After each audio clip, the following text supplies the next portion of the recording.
ৰণকৌশল এইটোৱে, ৰাইজৰ ওচৰলৈ গৈছোঁ, গাঁৱে গাঁৱে গৈছোঁ, ৰাইজৰ পদূলিত গৈছোঁ, ড'ৰ টু ড'ৰ কেম্পিং কৰিছোঁ। আমাৰ নামঘৰ, গোসাঁইঘৰ, বাথৌ থানচালি, ব্ৰহ্ম মন্দিৰ চবতো কৈতো আশীৰ্বাদ ল'বলৈ। ভগৱানৰ আশীৰ্বাদ, ৰাইজৰ আশীৰ্বাদ, আৰু ইয়াতকৈ আৰু বেছি কি লাগে। গতিকে যোৱা 5 বছৰত চৰকাৰ আছিল, ডাঙৰ ডাঙৰ মিটিং কৰিছিলোঁ। এতিয়া চৰকাৰ নাই, টকা পইচা নাই, ৰাইজৰ ওচৰত যাই হাত জোৰিছোঁ, সেৱা কৰিছোঁ। আৰু ৰাইজক আমাৰ নিজৰ যিটো এজেণ্ডা, আমাৰ UPPLৰ যিটো এজেণ্ডা, ৰাইজে যিহেতু জানে, এই কথাটোকে আমি আকৌ ৰাইজৰ ওচৰত দাঙি ধৰিছোঁ। আৰু আজি দেখা পাইছে যে UPPLত হাজাৰ হাজাৰ লোক জইন কৰি আছে, সদায় জইন কৰি আছে।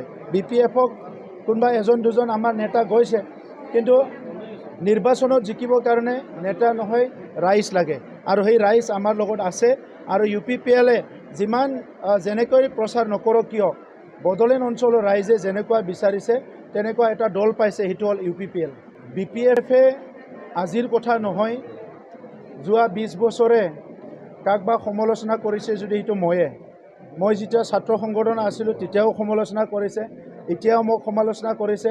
মোক সমালোচনাত ক'ব লগা নাই, তেখেতসকলে কওকচোন, ৰাজনীতি কৰি তেখেতসকলে সমাজৰ কি কৰিব, জাতিৰ কি কৰিব, নৱপ্ৰজন্মৰ কাৰণে কি কৰিব, অৰ্থনীতি উন্নয়নৰ কাৰণে কি কৰিব, সামাজিক স্থিৰতাৰ কাৰণে কি কৰিব, তেখেতসকলে এজেণ্ডাবিলাক কওক।